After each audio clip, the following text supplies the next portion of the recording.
Vào ngày 28 tháng 2 năm 2025, Bộ Chính trị của Đảng Cộng sản Việt Nam đã quyết định tạm dừng việc tổ chức Đại hội Đảng bộ cấp xã, cấp huyện. Bộ Chính trị đưa ra quyết định này với lý do cần phải sửa đổi điều lệ Đảng, hiến pháp trước khi tiến hành Đại hội Đảng bộ các cấp. Không chỉ hiến pháp mà một loạt các văn bản khác cũng sẽ được sửa đổi như luật tổ chức chính quyền địa phương, luật cán bộ công chức, luật bầu cử và nhiều bộ luật khác. Vì sao phải tạm dừng việc tổ chức Đại hội Đảng bộ các cấp để sửa đổi hàng loạt các bộ luật quan trọng? Điều này có liên quan tới cuộc cách mạng tinh gọn tổ chức bộ máy của hệ thống chính trị đang diễn ra hiện nay. Để hiểu được điều này, bạn cần phải hiểu được sự lãnh đạo của Đảng đối với hệ thống nhà nước. Tất cả sẽ có trong video này và loạt video Việt Nam trên đường cải cách nhằm giải thích về cuộc cải cách hệ thống chính trị hiện nay. Để không bỏ lỡ những video này, hãy bấm nút đăng ký ngay bây giờ.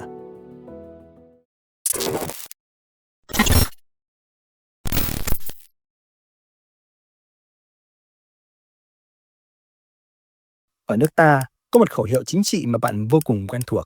Đó là sự lãnh đạo toàn diện của Đảng. Đảng ở đây là Đảng Cộng sản Việt Nam. Sự lãnh đạo toàn diện của Đảng chính là nguyên tắc cốt lõi của hệ thống chính trị Việt Nam.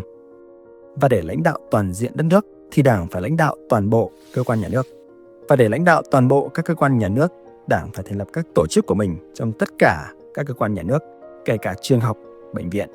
Do đó, hệ thống tổ chức của Đảng được thiết lập dựa trên các đơn vị hành chính của nhà nước. Tổ chức Đảng trải dài từ các cơ quan ở Trung ương cho đến toàn bộ các cơ quan ở 63 tỉnh thành, 705 huyện, 10.598 xã. Vào năm 2020, Đảng có 54.349 tổ chức trên cả nước. Những tổ chức Đảng này hay còn được gọi là đảng bộ hay chi bộ sẽ lãnh đạo trực tiếp các cơ quan nhà nước.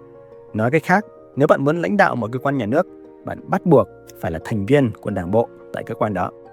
Theo nguyên tắc của Đảng, các đại hội đảng bộ sẽ được tổ chức ở các cơ quan trung ương và địa phương 5 năm một lần. Tại các địa phương, đại hội đảng sẽ được tổ chức từ thấp lên cao, từ cấp xã, cấp huyện, rồi đến cấp tỉnh. Tại các cơ quan trung ương như chính phủ, quốc hội, tòa án tối cao, viện kiểm sát nhân dân tối cao, các đảng bộ tại đây sẽ được tổ chức các đại hội đảng bộ. Những đại hội đảng bộ này sẽ bầu ra các ban chấp hành đảng bộ. Những thành viên của ban chấp hành này sẽ lãnh đạo cơ quan nhà nước đó trong nhiệm kỳ mới. Việc tổ chức đại hội đảng các cấp còn để nhằm cuối cùng là tiến đến Đại hội đại biểu toàn quốc của Đảng. Đại hội đảng các cấp sẽ bầu ra một số thành viên trong ban chấp hành để tham dự Đại hội toàn quốc của Đảng tại Hà Nội nhằm bầu ra Ban chấp hành Trung ương Đảng. Ban chấp hành Trung ương Đảng sẽ điều hành công việc của Đảng và Nhà nước trong nhiệm kỳ 5 năm. Theo kế hoạch của Tổng Bí thư Nguyễn Phú Trọng, từ đầu tháng 4 đến cuối tháng 6 năm 2025 là phải tổ chức xong Đại hội Đảng cấp xã, đến cuối tháng 8 đối với cấp huyện và cấp tỉnh là đến cuối tháng 10. Và Đại hội Đảng toàn quốc sẽ diễn ra vào tháng 1 năm 2026. Nhưng đến năm 2025 thì một sự kiện quan trọng đã diễn ra. cách mạng về tinh gọn tổ chức bộ máy của hệ thống chính trị để bộ máy hoạt động hiệu lực hiệu quả. Bộ trưởng Bộ Công an Tô Lâm sau khi nhậm chức Tổng Bí thư đã yêu cầu tinh gọn bộ máy nhà nước. Đến tháng 2 năm 2025, Bộ Chính trị đã yêu cầu bỏ cấp huyện, mở rộng cấp xã, sáp nhập một số tỉnh.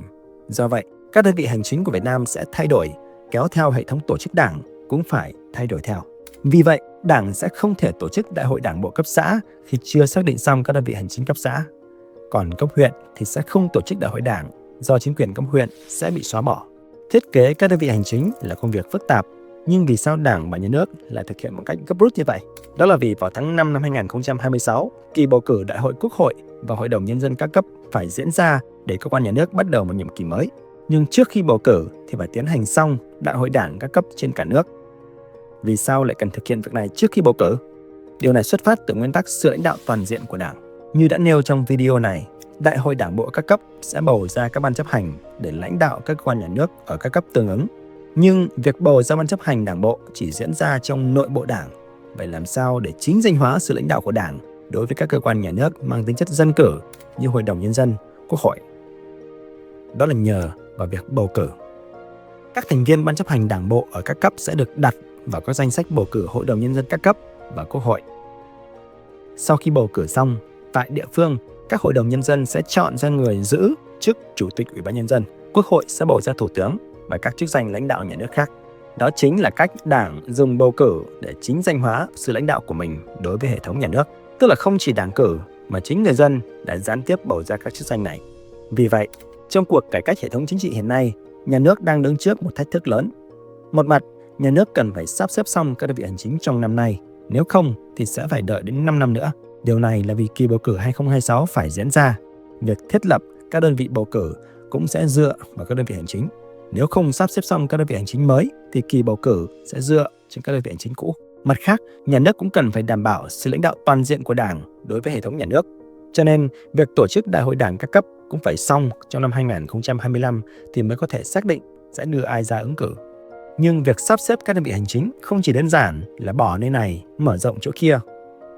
Công việc này đang vướng phải một vấn đề lớn, đó là các quy định của pháp luật. Sau khi Đảng Cộng sản Việt Nam quyết định cải cách đất nước vào năm 1986, việc điều hành của Đảng đối với nhà nước bằng các nghị quyết, chỉ thị đã chuyển sang các bộ luật, nghị định, thông tư. Nghĩa là đảng viên, ngoài chấp hành các quy định và nghị quyết của Đảng thì sẽ phải điều hành công việc của nhà nước dựa trên các quy định của pháp luật. Điều này nhằm tạo ra một hình thức nhà nước pháp quyền. Đảng khi muốn can thiệp vào các công việc của nhà nước một cách có hệ thống thì sẽ yêu cầu Quốc hội hay Chính phủ ban hành hay sửa đổi các bộ luật, nghị định, thông tư. Vậy nên, việc sắp xếp các cơ quan hành chính hiện nay đang vướng phải các quy định pháp luật trước đây. Ví dụ như quy định cần phải tổ chức đơn vị hành chính cấp huyện trong luật tổ chức chính quyền địa phương hay tổ chức bầu cử cấp huyện trong luật bầu cử đại biểu Quốc hội và đại biểu Hội đồng Nhân dân các cấp hay cả trong điều lệ Đảng. Tuy nhiên, theo Bộ Chính trị, việc sắp xếp các đơn vị hành chính không chỉ là việc thay đổi ranh giới giữa các địa phương mà là tạo ra một hệ thống tinh gọn, hoạt động hiệu quả hơn. Do đó, vấn đề cũng phức tạp hơn. Nhà nước sẽ cần phải sửa đổi một loạt các bộ luật để tạo ra một hệ thống chính trị mới với các giải pháp mới mẻ như giảm cấp trung gian trong hệ thống nhà nước, thay đổi cách thức lãnh đạo của Đảng đối với các cơ quan trung ương và địa phương, phân cấp, phân quyền rõ ràng hơn cho địa phương, thiết kế lại các tổ chức quần chúng theo hướng tối giản. Do đó, hàng loạt các quy định của Đảng và pháp luật cần phải sửa đổi để tạo ra một hệ thống chính trị mới. Tuy nhiên, vì thực hiện quá gấp rút, cuộc cải cách hệ thống chính trị hiện nay đang gặp phải một vấn đề rất lớn, đó là gần như không người dân nào được tham gia vào quy trình này. Công cuộc tinh gọn bộ máy, đổi mới hệ thống chính trị trở thành công việc nội bộ của Đảng và nhà nước. Người dân chỉ được đứng bên ngoài quan sát. Làm sao để chắc chắn rằng những ý tưởng cải cách của Đảng phù hợp với nhu cầu của công chúng nếu không có sự tham gia của người dân? Cảm ơn bạn đã xem video của Luật Khoa. Hãy bấm nút đăng ký để theo dõi loạt video Việt Nam trên đường cải cách ngay từ bây giờ. Hẹn gặp lại các bạn. Nếu như bạn ủng hộ con đường làm báo độc lập của Luật Khoa, hãy đăng ký theo dõi kênh YouTube của Luật Khoa. Và bạn cũng có thể ủng hộ chúng tôi thông qua các công cụ Membership và Donate Now của YouTube. Trên website Luật Khoa tạp chí, tức là luatkhoi.com, bạn có thể đăng ký trở thành độc giả trả phí của Luật Khoa với 2 gói cước, $2 một tháng và $5 một tháng. Cảm ơn các bạn đã đồng hành cùng chúng tôi.